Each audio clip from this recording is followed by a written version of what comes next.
Okay, so my presentation is 11 ways to supercharge your sales online. And I'm Judd. I'm one of the co-founders of CheckCherry. CheckCherry is booking software. We're part CRM, part shopping cart, and part scheduling app. I feel like I'm in the way of my, I'll just look at this. Okay, so we are all about making business easy for you and your clients, so really important to us. And my goal with this presentation is pretty simple. It's beginner-ish material, but I just want, if you can get one solid takeaway, I'll be happy. Okay, and a side note, I had fun last night playing with AI and Midjourney. So all the images in here are AI generated. So it's kind of fun. This is Las Vegas 1960s and what Midjourney thinks of that. So anyway, on with the show. All right, there's a little delay here. Hold on just a minute. So I broke up the presentation in kind of 3 different sections just to make it easy to understand. So you have a website, an online presence, if you will. You get visitors to that website, and then you're trying to close sales, right? Like that's kind of how it's going to work. So having a website, this is going to be number 1, right? So supercharge your sales online with a website seems so obvious. We do have signups come to CheckCherry, and they only use social media. I guess it's fine if you're just getting started to use social media a little bit, but you really need to have your own website where you can position things. Position your company, have great images, all this stuff that we'll talk about a little later. So in my mind, a solid website has a modern feel. And I think really you just want, like to me the test is like if I show up at a website and I'm like, I feel comfortable, I trust this company, you know, I'd get the warm and fuzzies. It's not even it's just a feeling right away. It's like almost within 5 seconds. And so you want to at least have something that's modern. One way you can really do that is with great images, right? Like if you've ever looked at a website without images, it's really hard to make it look great, you know, fonts and colors and all that stuff. But images just make, and this is also an AI-generated craft cocktail. My business example is a mobile bartender in this presentation, so that's why that's there. Invest in quality images for your business. Consider hiring a professional. It's like, it's going to pay, of all the things you're going to hire a pro for, great images for your website, like this is really where you need to be. It's going to, what's the saying, a picture's worth 1,000 words, right? Like I show up and if I see a picture of a mobile bar, I immediately know whether I'm in the right spot or not, right? As opposed to, oh, no, I was actually looking for something else. So, and event service providers have it good, right? Because CheckCherry, we sell like boring business management software of sorts. And so what do we have? Like a woman happy using a computer. It looks all stock image. It's no good. But event service providers, again, all this is AI generated. Make sure she's double fisting. And so like that's a lot better, right? Like I want to hire that. I'm ready. I can tell what I'm getting. I know what the experience is going to be like. It just feels there's a person like in front of a computer. So event service providers have it good in that people should be having fun, right? Great images, great opportunity. I would pay somebody to get great images or get really good at it. A solid website's also really easy to understand. I think images are part of that, right? If I show up, but also you really want to make it clear what you're selling and how to buy. A lot of times I show up to websites of CheckCherry signups and it's like, I'm not 100% sure what their business is. You know, it's like kind of clear, but like it just needs to be really, really clear. Put it in there, you know, just really obvious what you're selling, and then also how to proceed. And we'll talk about that. And I think a solid website has a sales-first approach. The purpose of your website is to drive sales, not service existing customers. And so this is something else I'll see when basically somebody will have a big call to action that's like client login. It's like, oh, you're missing a huge opportunity. They've already bought, you know, and you're taking that real estate up. So a solid website has call to action buttons. I'll also see that where there's websites that don't have any call to action buttons. This is like super low hanging fruit. Again, this is really basic stuff. It's like, what's the Pareto principle of like, you know, 80% of your results come from 20% of your efforts and that type of stuff. And I think like this is really what I'm going on. Like, there's like minimal things you can do or like basic things you can do that really are going to make an impact on your business and your website. So call to actions. And so that's basically this type of stuff, right? View packages, right? It's so obvious, like, yep, I want to view packages, click. So any of those buttons that people are clicking, you want to have those in various places. You want to direct the website visitor to what you want them to do next. Don't be selfish about it, right? Like, oh, pay me money. Like, nobody's going to want to click that. But like, hey, help me along the buying process.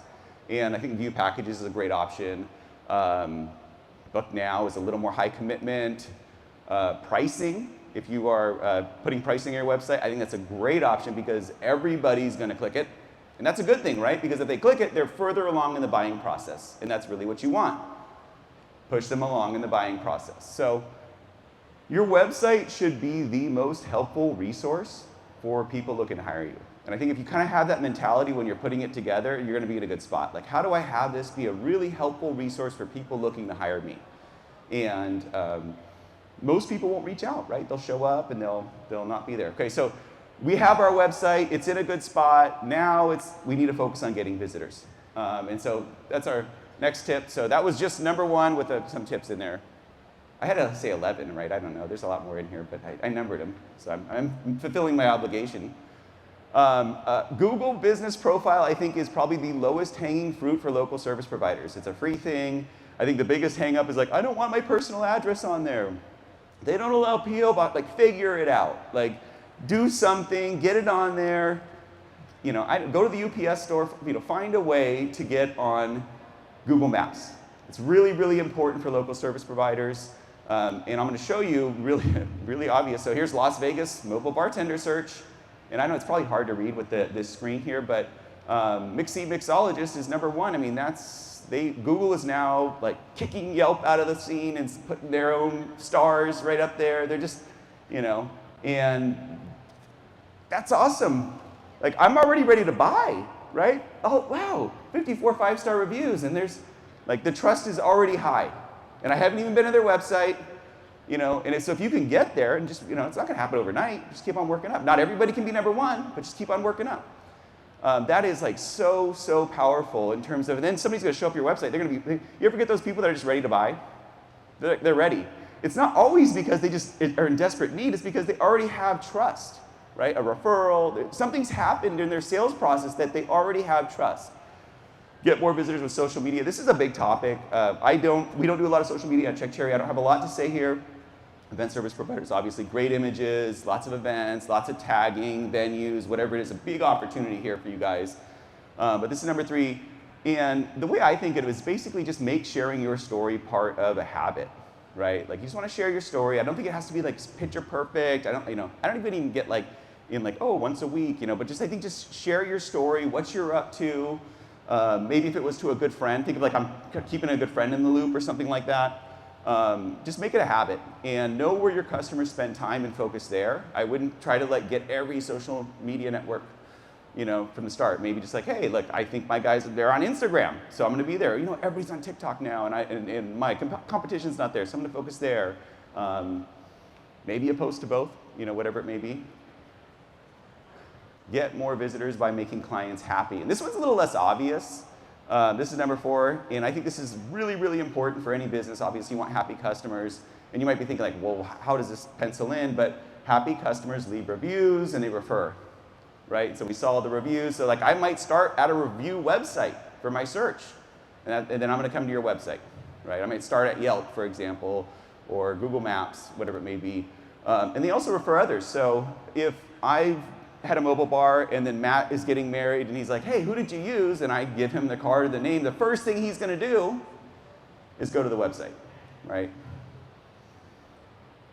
Aim to make people happy during all stages of the booking process. This is really important. I think in event service providers, I often it's like, you're providing an event service, and so that's really where the focus is. But there's more to the relationship. There's the pre-event stuff and post-event stuff. And that's all part of the business relationship, right? From the moment I show up at your website and how easy it is to understand and buy and all that stuff, I'm going to feel good about it. So pre-event stuff, this would be like the buying process. Do you make that easy for me? Was it really painful? Did you delay in getting me quotes? Was it all that stuff? Did I have a good experience even in the buying process? If you have a client portal, some of our customers do photo booth, and so they have to select a photo booth overlay or template and stuff, and there's some collaboration. Others do DJ, and there's like planning forums and all this stuff. Do you make it easy to collaborate leading up to the booking and get your information? And then, of course, communication. So I think like a no-brainer is even like a touch point a week before, like haven't forgot about your event. We're going to be there. That would make me feel more secure, right? So then at the event, obviously you want to deliver on your promise. Pretty straightforward.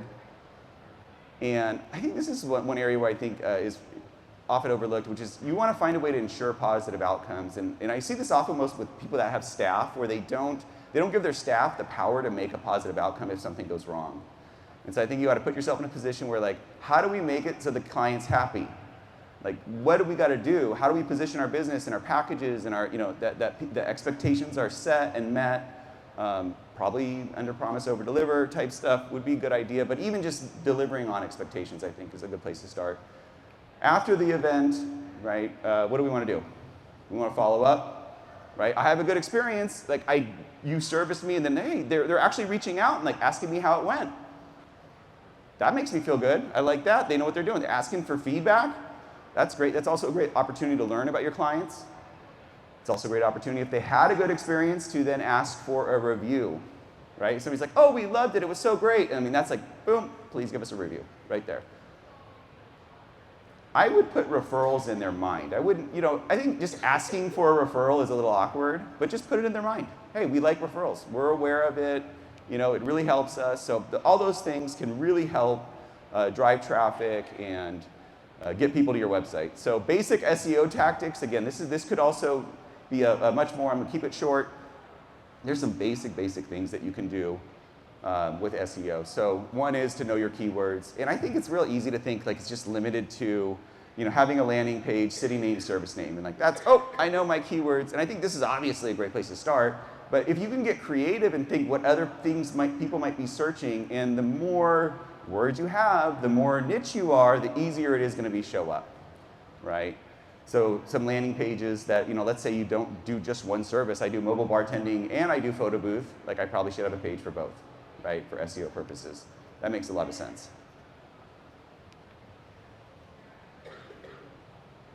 Okay, so here we have our website, and another thing is just to make it clear, that's Premier, was it Premier mobile bartending? But like nobody's going to search that, right? But what I might search, Portland mobile bartending, right? That makes a lot more sense on the search side. So I'll see that people want to they think of their business as I'm Premier. It's like, man, you're missing out on opportunity to get traffic. So getting links, I think this is a really deep topic too, a lot of ideas. This is where it gets harder, right? How are you going to get people to link over to your website?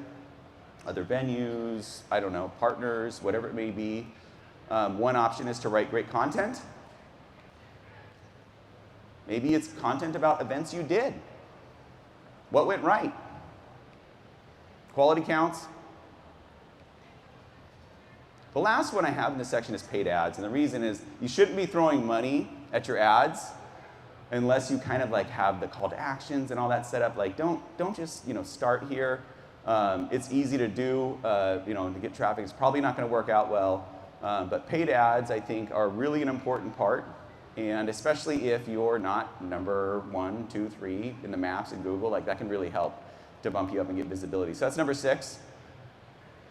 Know where your customers spend time. I think Google still is probably where most people in event services should be paying for ads. I don't know. I think some people do Facebook ads or customers. I hear somewhat feedback, but I think it's a little harder to be like, hey, I guess they can do who's doing a wedding. It just seems tougher. Pick a platform, learn it. There's a lot of different videos on YouTube, all that stuff. Just get good at it. Invest, stick, focus. Measure. Right? You want to measure the results. What are you trying to get? Leads. This one's harder, right? Because it's a lead could be worth something and some could be not worth anything. Online bookings, a little better, right? If I actually have somebody confirm and book online, well, I can actually know how much they paid. That's interesting. So let's talk about closing the sale. So they come to the website and you want to close sales, right? So This all comes down to call to actions, I think, and driving people along the buying process with your website. Right? Those call to action buttons are so, so important. View packages, book now, pricing, check availability, get started. They all can go to the same place. I mean, you just want to bump people along the buying process. So here's Portland Mobile Bartending. Pricing up at the top right. Let me go back. Sorry. So this is one of my favorites. I mean, so not everybody puts pricing on there. Depends on your service, depends on if you can. If you can put pricing on your website, I think it's a really, really good thing to do because it's a very natural thing in the buying process. I show up at a website, what do we think? Right? I like it. It gives me the warm and fuzzies. How much? Next thing. Some things like in Matt and I software consultancy, we're building an app. I can't put a price to that. It's a lot harder. So you can't sometimes. But if you can package your pricing or package and price your stuff out, it's going to make the buying process easier. I love pricing. Everybody's going to show up, click. They're next step in the buying process. It's great. So great call to actions help people along the way. Talked about that. Don't be self-serving with it. Just pay me money. It's like, how do I help them, get to where they want to? Also, how do I help somebody know they're not a good fit? I think pricing can do that. Good call to action. Stick out like a sore thumb. So they're bright yellow. Right? So sometimes people want to get in the design, they don't want to ruin their sleek black and white design with bright colors, and I think, you know what, go for it. It's going to stick out, it's going to be great. People are going to click it. Great call to actions are intuitive, right? I should know what's going to happen next, right? Like that's really, really important. I don't think contact us is good at all because, obviously I'm coaching you, but why? Why am I contacting you? Customer service issue, because I want to have a consultation, because I need my images, because I forgot something, because I want to follow up. It's not sales focused. Great call to actions are low commitment, right? So it's just like, yeah, I want to learn more. Just inching them along. You don't want something like that says just make a big commitment. I think book now falls into our customers will use book now, and I think it's, it's fine, like lower on, but I don't think they should lead with that. A little more too high. It's kind of like saying pay me. Packages and pricing help close sales. So if you can package your services, it's really going to help people understand what you offer. It doesn't mean just because you have a package that you have to live with it. You can change stuff, right? But it's a great starting point. Pricing is a marketing tool. That's another thing. I think took me a while to understand this, but if you're higher priced, it's like let people know about it. That's good, Why? Why are you higher priced? So there's a reason we're better quality. If you're lower priced, great. Let them know where you stand in the market in terms of price point. I think that's great.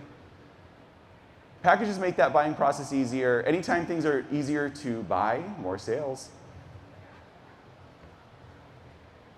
I think packages also make setting expectations better, right? So if you have staff and stuff like that, we all know kind of what's included, that type of thing. I think it really, really helps. And back to making customers happy, setting expectations. You tell them what you're going to get, what you're paying. Okay, online booking also is a great way to close sales. Clients love online booking. We've got at Secretary a lot of features that inch people in online booking. It's like, oh, I don't want to show pricing. Okay, well, you can hit this switch and it'll not show pricing until you have to get a lead. Or, oh, I just want to generate proposals. Okay, well here. But a lot of times they'll end up on online booking, and it works great. And somebody like Chuck Cherry, for example, you basically can, oh, I'm going too fast. You can collect great leads with online booking. So we do it over a multi-step process. It's a great way to just basically inch information out of people. And hey, here's the packages. Next thing you know, what's your information? What's your date? All that stuff. And you just basically collect great leads. People don't always book. It's kind of like abandoned shopping cart type stuff.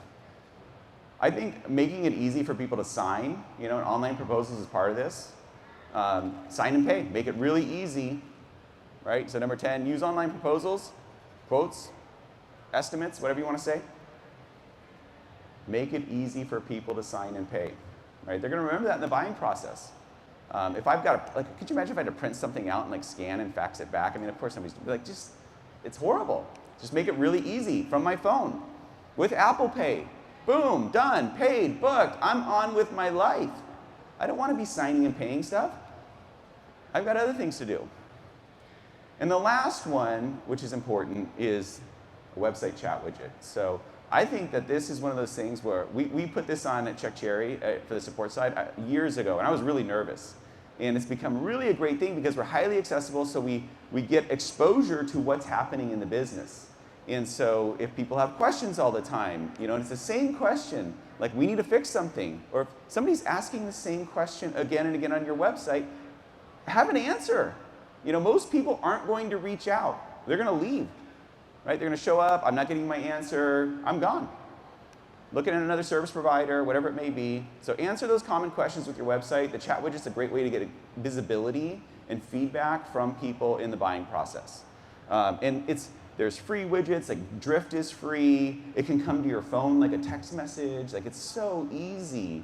It's not like you got to be sitting at a computer and hire somebody all the time. So it's just real easy. I would highly recommend having that for event services specifically on the sales side, right? So I haven't bought, I have questions. It's going to uncover things. It's really important to know what is happening in your business, and that's going to help uncover things. Because again, most people will not reach out. How many times do you use the chat widget? I never use it hardly, right? I'll just like leave. I'm like, nope, I'll find somebody else. They're not giving me what I want. They don't know me. They don't know their business. They're too expensive. Whatever it may be, I'm out. And I guess I'm out. So, hey, thank you so much. I've got time for questions. Again, so one thing you can do is you can tell me something you loved and something you hated about my presentation. I like feedback. Tell me something you hated. I love it. I'm okay.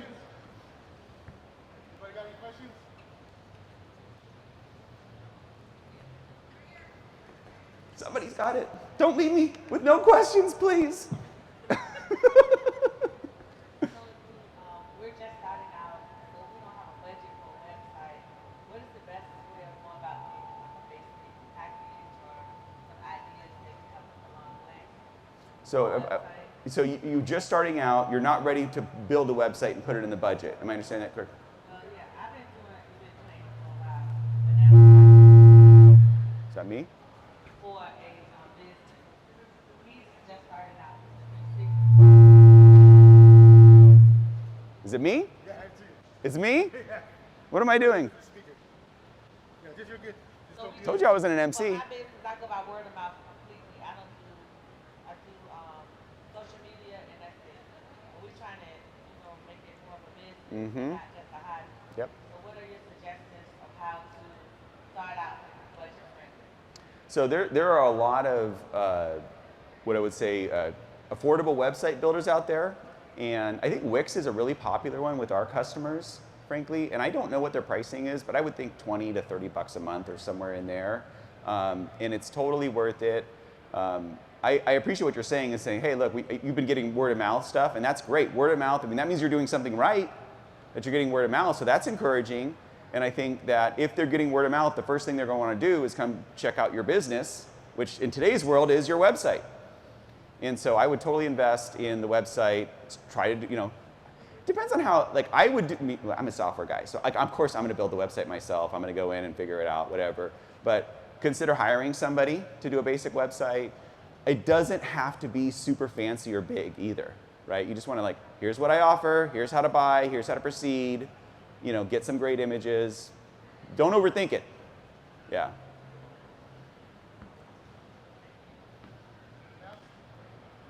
Anybody else?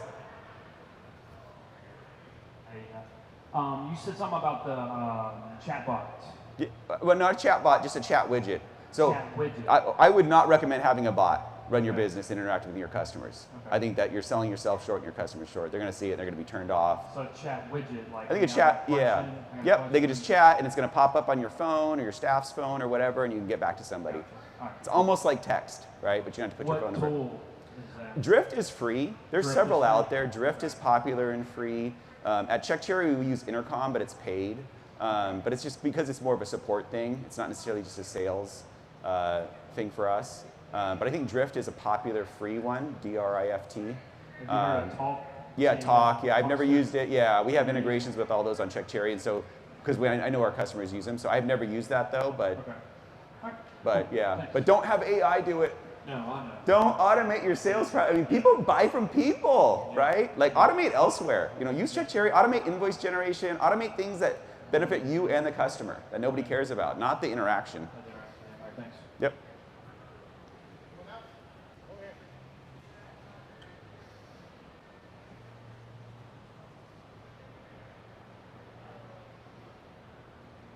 Thank you.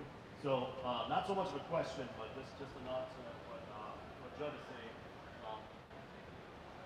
He really glossed over something that I think is really important. He said Check Cherry kind of has a multi-step checkout process. And Judd doesn't know me, but I used Check Cherry for a while when I had my. Nope, I remember you. Okay. We're in touch. I'm in touch with the business. I remember you were out of Chicago, I want to say. Yeah. 100%. Yep. Highly recommend this software. I'm a big spreadsheet guy, and I did all the research. I kind of felt just like you, like I don't have a lot of money to spend on a website, and just starting out, and just getting into photos, and spreadsheets proved that they had the most features. And what I loved most was the multi-step. I think a lot of them out there are all about like book now, but the way they had the multi-step was really good. And we actually grew our photo booth company with Check Cherry, and then sold it as a package. Oh, nice. I didn't know that. Yeah, we sold the whole thing, and that was part of it. I don't know if they kept it or not, but I just want to say the multi-step. There's too many out there where they just say book now, and it's a long form, 600 things they ask to buy. But the way that they break it down is like one question at a time. Right. I remember that distinctly because I was doing research on that, and that helped us a lot. So just wanted to. Yep. No, we're. But I think that's really important. Yeah, I've got an. Multi-step. Yeah, no, it's really important. You don't want to make it seem like it's work to do business with you. Like, think about that. I don't, you know, big old form. I'm like, oh, I don't know. Do I know all these answers? And then it's just like, it's not even a conscious thought. It's like very much just like you just walk away, right? You go away. You don't even like, oh, it seems like a lot of work. I'll come back to that. Never come back. Thank you, Judd. Yeah, thank you. Thank you, everyone. Thanks for the patience on the start time.